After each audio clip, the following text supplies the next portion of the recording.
Hi students, now the continuation of command design pattern collaboration. Okay, now we see the collaboration section point. Here the client, what the client do, the client creates a concrete command object, and here he specifies its receivers.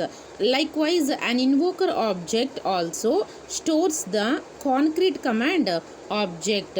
So finally we need to issue a request by calling execute on the command.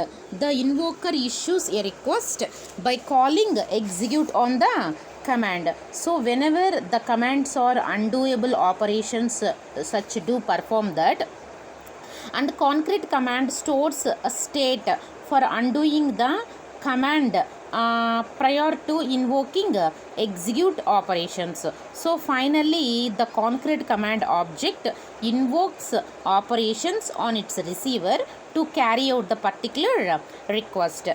Here the following diagram that shows to you the interaction between these objects. Okay, it illustrates how a command separates the invoker from the receiver and the request, how it carry out.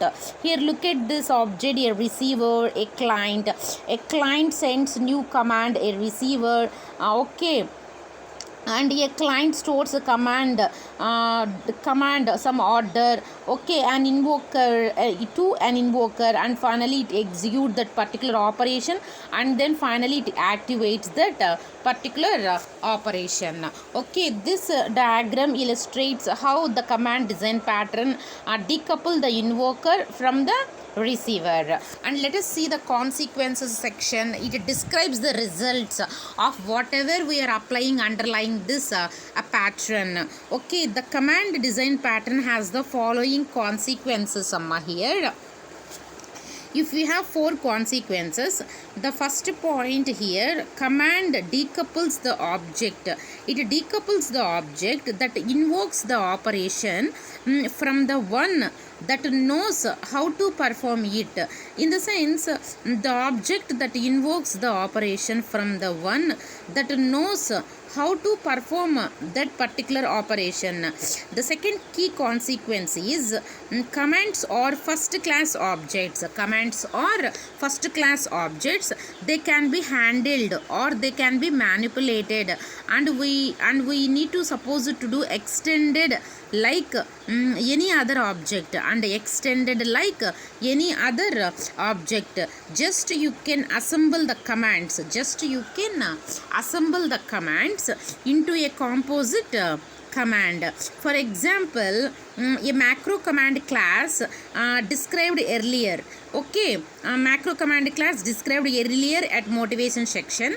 In general, the composite commands are an just instance of the composite pattern. Instance, just we need to compose objects as a tree structure as a part of whole hierarchy. So it's very easy to add new commands, because you don't have to change the existing classes, Coming to the implementation section. Now consider the following issues when we are implementing the command pattern. First one, how intelligent should be a command be? Okay, how intelligent should a command be? In the sense, a command can have a wide range of abilities. At one extreme position, it merely defines a binding between a receiver and the actions that carry out the particular request. So, at the extreme other side, it implements everything itself without delegating to a receiver at all sections.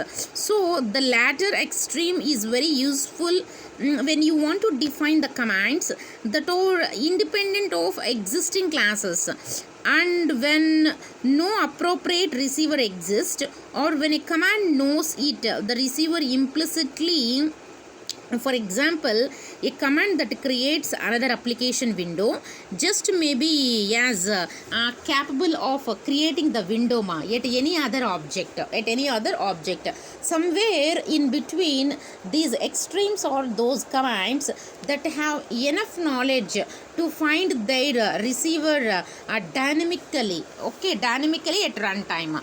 Okay, and coming to the second implementation, supporting undo and redo. Yes, we need to support that undoable operations. A command can support undo and redo capabilities if they provide a way to reverse their execution. For example, an unexecute operation or undo operation, a concrete command class, it might need to store additional states to do so. This state can include the receiver object and which actually carry out their operations in response to the particular request. So here the arguments to the operation performed on the receiver and any original values we can say in the receiver section that can change as a result of handling the request.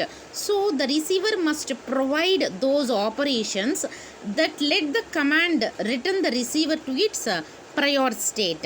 In the sense to support here one level of undo, and an application needs to store only the command that was executed last. For example, here multiple level undo and redo, the application needs a history list. So these commands that have been executed where the maximum length of the list determines the number of undo or redo levels, though the history level stores sequence of commands that have been executed, and we are traversing backward through the list and reverse executing commands. Just we need to cancel their effects. Just we are traversing the forwarding and executing commands. Just we need to re-execute them. So here an undoable command might have to be copied before it can be placed on the history list. That's why, because the command object that carry out the original request from a menu item, it will perform other request. So we are copying it required to distinguish different invocations of the same command. So if its state can vary across invocations. Okay, now for example here we study a delete command.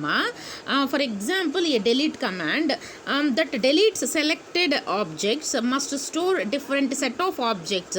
So here each time it's executed, therefore the delete command object must be copied the following execution, and the copy is placed on the history list.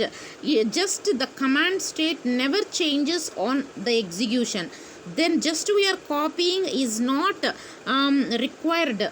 Only a reference here to the command design pattern, it need to be placed on the history list. So command design pattern that must be copied before being placed on the history list acts as a prototype. Just acts as a prototype. Just we are just cloning the objects those we need. And coming to the third one, that is nothing but avoiding error accumulation in the undo process. In the sense, it can be a problem to make sure it's very reliable. It should available at all times, and semantics preserving undo or redo mechanism. And we see some errors can accumulate as commands or executed and unexecuted and re-executed repeatedly, so that an application state it eventually diverges from original values. So it may be very necessary to store more information in the command design pattern to make sure that those objects are restored to the original state. So here we need to use it, supposed to use it, the memento pattern. The memento pattern it can be applied to give whatever we need to access that particular information without exposing their internals of other objects. Okay, and coming to the fourth section of that implementation, we are using C++ templates here. for command that are not undoable and don't require that particular arguments, just we can use C++ templates. Just we need to avoid creating a command subclass for every kind of a particular action and receiver. So we show how to do that in the sample code section we seen there. Okay, for every kind of action and receiver. Coming to the known users, what the meaning of the known users? A real-time example, an example of this particular the first example of the command pattern, what it appears in a paper here. Okay, here the Mac app, in the sense the notion of commands for just we are implementing the undoable operations. Next, interviews, in the sense interviews, just we need to define an action abstract class that provides a command functionality. Just we need to define an action callback template and parameterized by action method that instantiate that carry out, that can instantiate command subclasses automatically. Okay, next, if we have to think like a class library, in the sense we are uses just commands to support undoable actions, and commands are called tasks, in the sense some certain action. Task objects are just passed along a chain of responsibility for consumption purpose. And coming to the UniDraw section, in that command objects or unique, it behave like just messages. A command sent to another object for interpretation, and the result of the interpretation just varies with the receiving object. So the receiver delegate the interpretation to another object. So typically the receiver parents in a larger structure as in a chain of responsibility. So the receiver of a UniDraw command is computed rather than it will be stored. Listen carefully, the receiver of a UniDraw command is calculated rather than it should be stored. And coming to the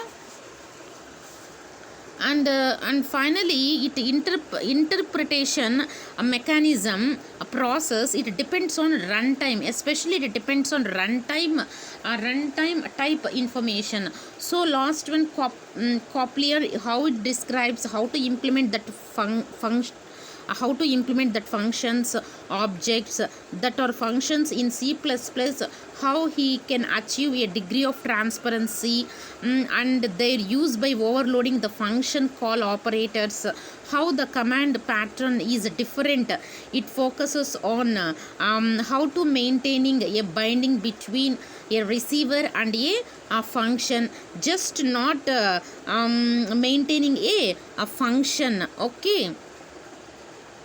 Now here, what is the related pattern of command design pattern? Here, composite design pattern, memento design pattern, and the last one, prototype design pattern. These are the very related design patterns to a command design pattern. A composite, in the sense, just it can be used to implement macro commands. Just it can be implement macro commands. A memento, it can keep state the command. It can keep state the command.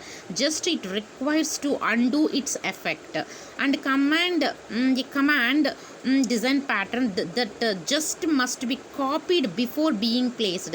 Just that must be copied before being placed on the history list, acts as a prototype just by cloning the objects, okay, or copying the objects. These are the related patterns of a command design pattern. Okay, ma. Up to now, if you have any doubts, can you please contact to me. Thank you, one and all.